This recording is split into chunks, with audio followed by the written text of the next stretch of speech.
Hi everybody and welcome back to my channel. My name's Amelia and here on this channel we talk about writing, journaling, and scrapbooking to help you curate a life that you love. So today's video was prompted by a little conversation I had with a friend not too long ago. Essentially, she came over to my house and we sat down and she was like, I need you to help me work through some stuff. I need you to give me some advice. And before you give me any advice, Amelia, I can't do journaling. Journaling just doesn't work for me. So give me some other ideas. Don't say meditation, don't do journaling because that just isn't gonna work. And I was like, okay, cool. And so then I helped her with her problems. But because she brought up how journaling just doesn't work for her, I thought that it would be good to have a video about what to do if journaling isn't working for you. Now, this particular friend has done journaling before, specifically for a class in college, and she really enjoyed it, and I think that she does find some benefits with it. However, I do know that she also struggles to journal, especially when there's certain topics that are really dark or hard to work through. And I found that a lot of people actually struggle with this, which is probably why many people on the internet seek out tips and tricks to journal and to be better at journaling, quote unquote. I don't know if there's such a thing as perfection when it comes to journaling, but people do seek that out because it's a very hard thing to get into and something that's hard to maintain over a period of time. So for today's video, we're going to talk about the ways that you can better your journaling experiences and just what to do if it's not working out the way that you thought it would.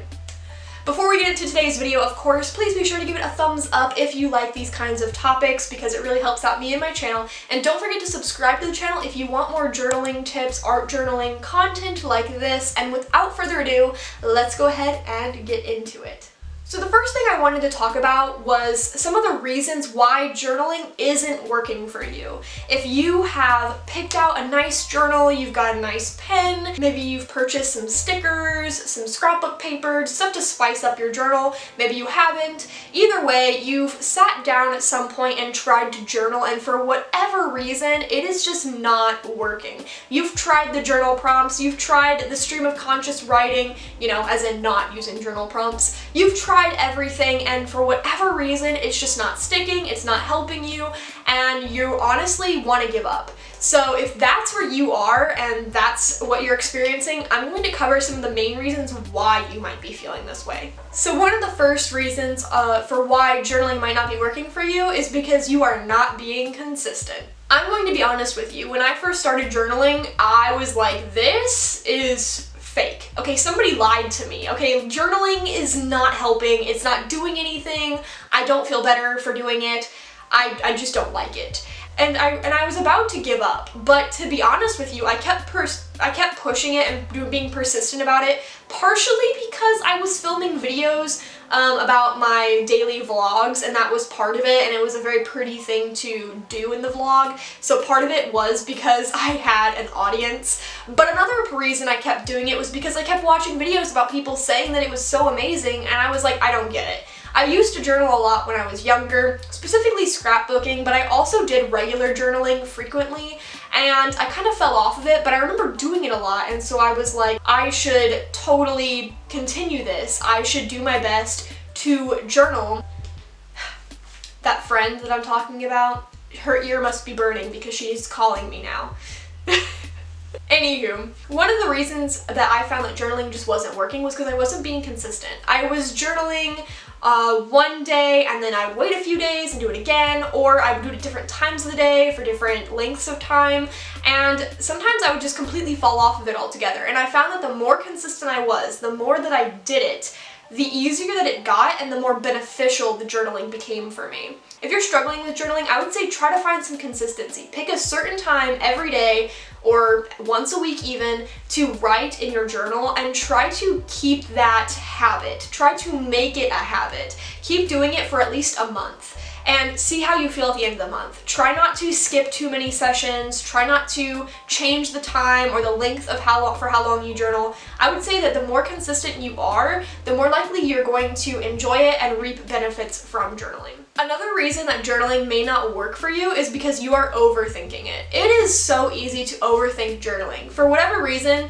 and I'm included in this, we walk into journaling expecting like profound enlightenment or huge rewards. Like, we're gonna suddenly get our life together. We're suddenly going to fix all of our problems and everything is gonna be smooth sailing. We're gonna be so in love with life, and that's just not exactly how it works. I think the big thing when it comes to journaling, especially for most people and me included, is that it's really easy to overthink it. It's really easy to read a prompt and then assume that it has to give you some sort of wisdom and life advice and make you feel fulfilled and give you a life purpose or something. It's really easy to see these prompts and think of the big picture. But I think sometimes narrowing it down and really focusing on what the prompt says rather than the big overall meaning and how it's going to help you later on can be more beneficial.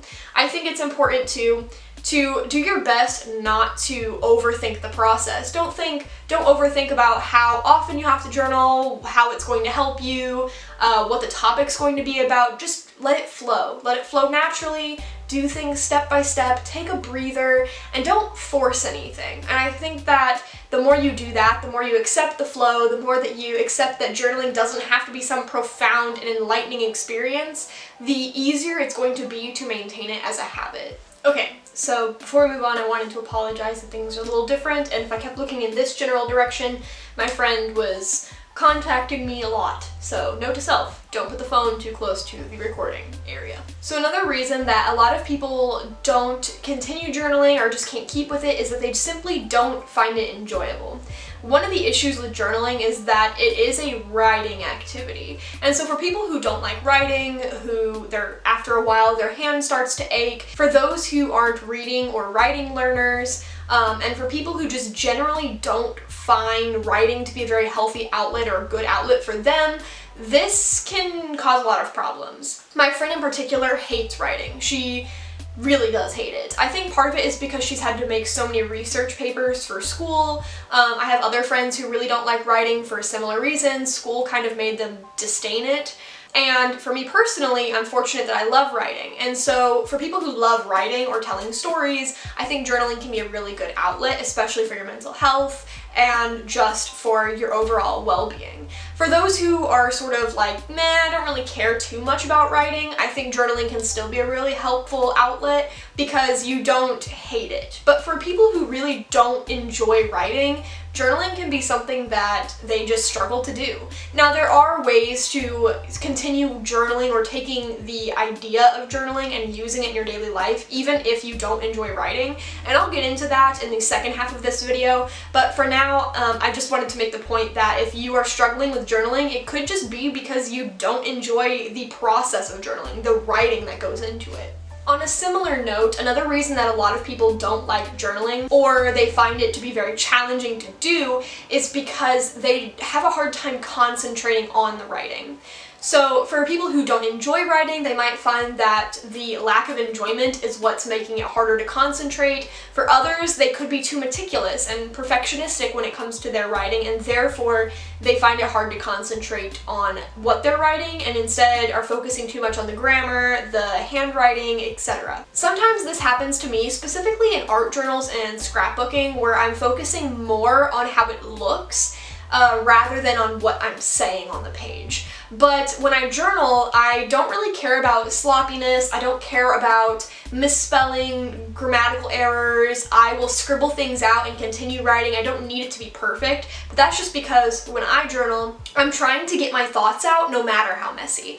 And one of the things I promote often on this channel is just to be messy with it, to write whatever you want. Nobody has to see it or read it, and that's kind of one of the joys of journaling.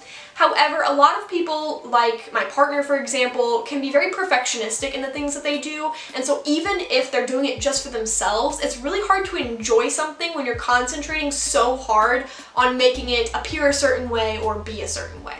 if you're having trouble concentrating while you're journaling, or you're like getting caught up in the nitty-gritty when it comes to the activity, then this could be another reason why journaling just doesn't work for you. And I think there's definitely ways around this, as there are with all of the previous examples of issues that you could be facing that I've given already, and I'll get into that, of course. But I did want you to become aware of why you might not be enjoying journaling, why you might not be reaping any benefits of it, and I think that if you're concentrating too hard on the writing, you're overthinking it a little bit, but not in the big picture scheme, not in like the sense of having too big of a picture and how it'll profoundly help you, but instead on how it will look and be.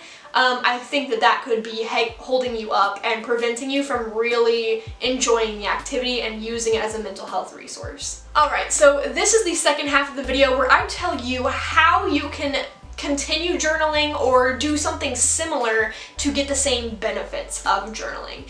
And for this part of the video, I want you to keep an open mind, because again, I'm not going to tell you to journal necessarily. I'm just going to try my best to help you conquer some of the issues that you may be facing. So, for example, if you are struggling to be consistent when it comes to journaling, my advice, which I already gave in the beginning because it doesn't really fit into this part, is to instead try to find consistency. Schedule a time. Pick a time for, like, say 5 to 20 minutes a day, or heck, even just 20 minutes a week to journal, and be consistent. Set alarms, do it every single day, and do it for a month. If after a month you're still struggling, you might have a different problem on your hands. But by being consistent, you'll get yourself into a habit, and it'll be a lot easier to maintain journaling, like, in general. Now, I wanted to get into some different ideas on how you can journal if you are struggling to enjoy it. And one of the first ideas I had was to make it a visual activity.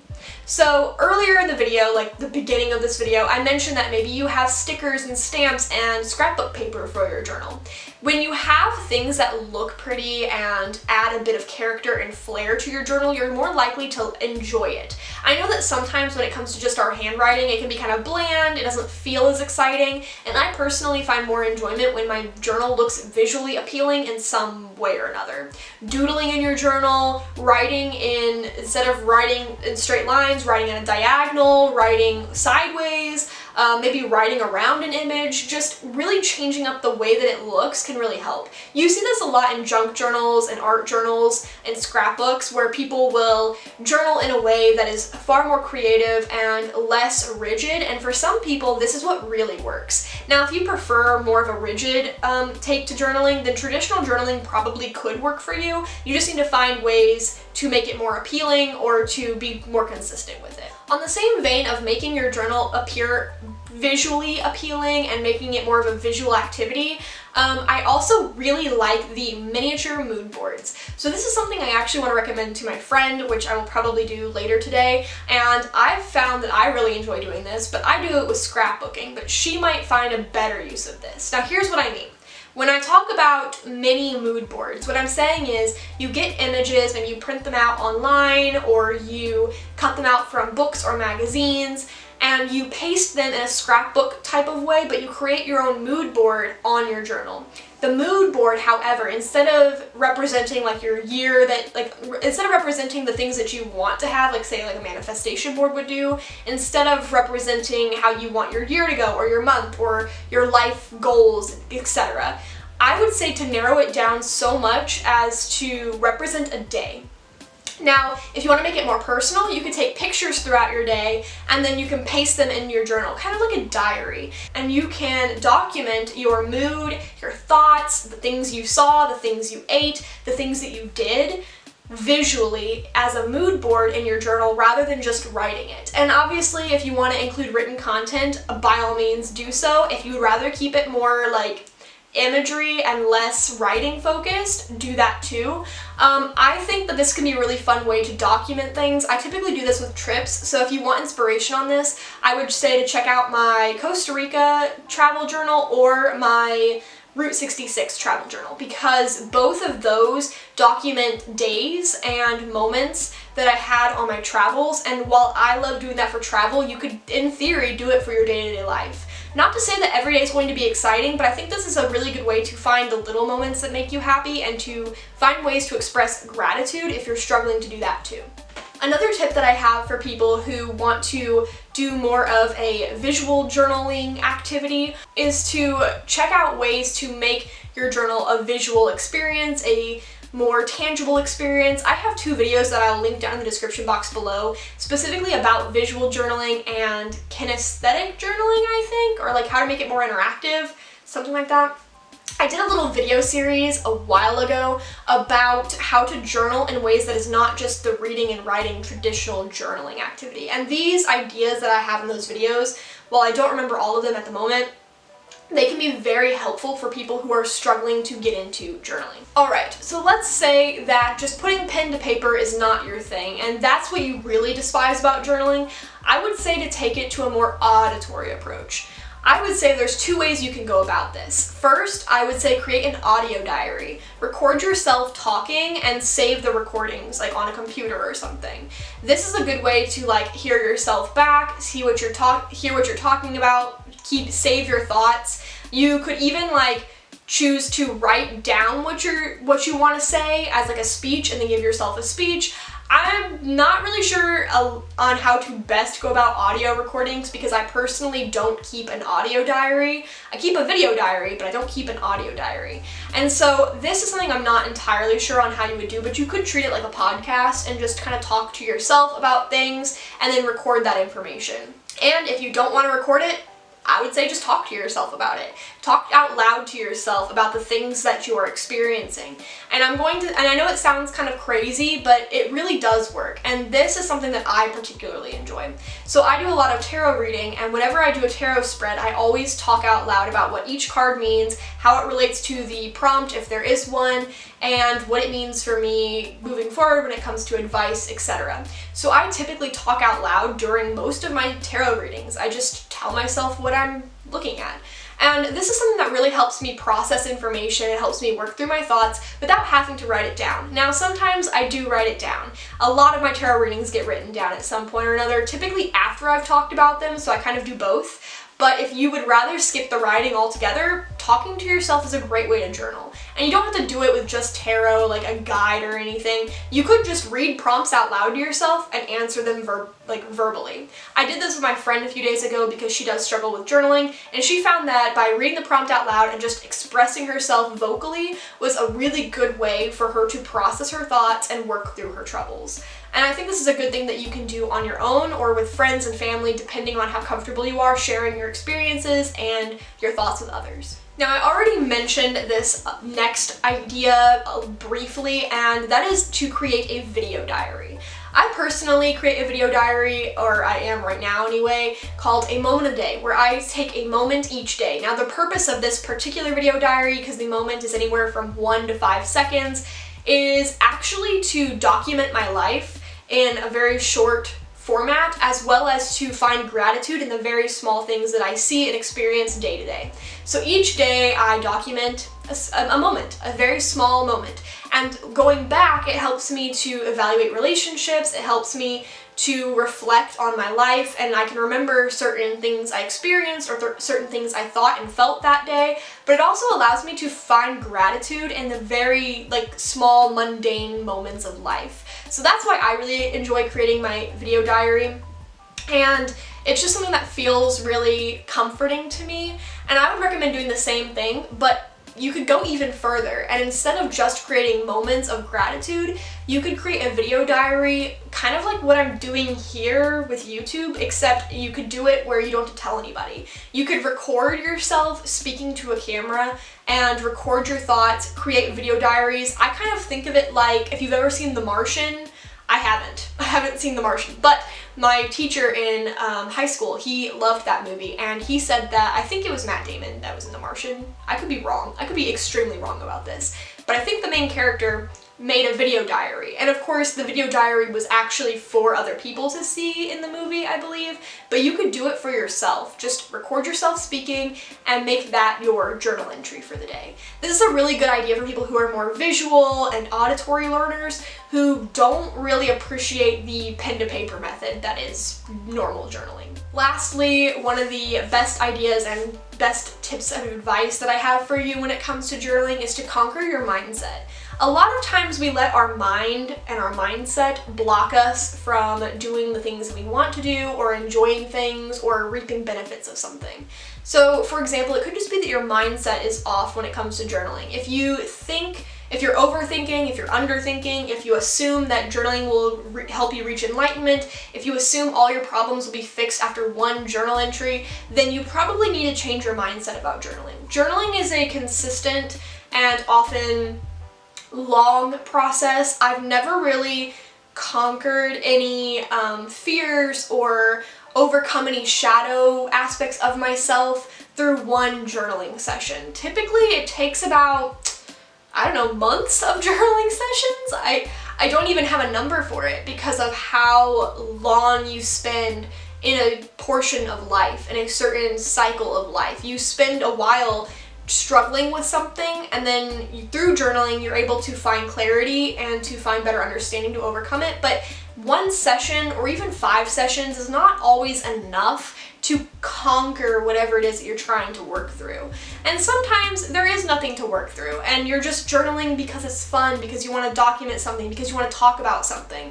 And sometimes I don't even journal if I don't have anything to say, and that's fine. You have to come up with a healthy relationship between you and your journal, whether you write things down, whether you record things verbally, or whether you do a video diary series. You need to find a way to create a healthy relationship with it. So conquer any toxic mindsets associated with what journaling should do and what it should be like, and that will help you get on track. And as with all of these ideas, consistency is key. So no matter what you choose to do, try to do it for at least a month, every single day of the month or every other day. Find a schedule that works for you, but try to maintain it for a month before you completely give up on it. This is because repetition is key, and this is because we tend to form habits after doing something for a long time, and before that period of, before the moment that you create it as a habit, it tends to be very difficult to keep doing it or to see any real benefit from it. So that's my advice to you guys. If you guys are struggling with journaling, that's what I have for you. I really hope that this video helped. And if you want any more tips, or if you have any questions, please be sure to leave some comments down below. I will try to answer any questions that you have, or if you have any suggestions on topics you want me to cover, then I will gladly take that into consideration. So anyway, I think that is all I have for you guys today. Thank you so much for watching, and I really hope that, again, that this video helped you.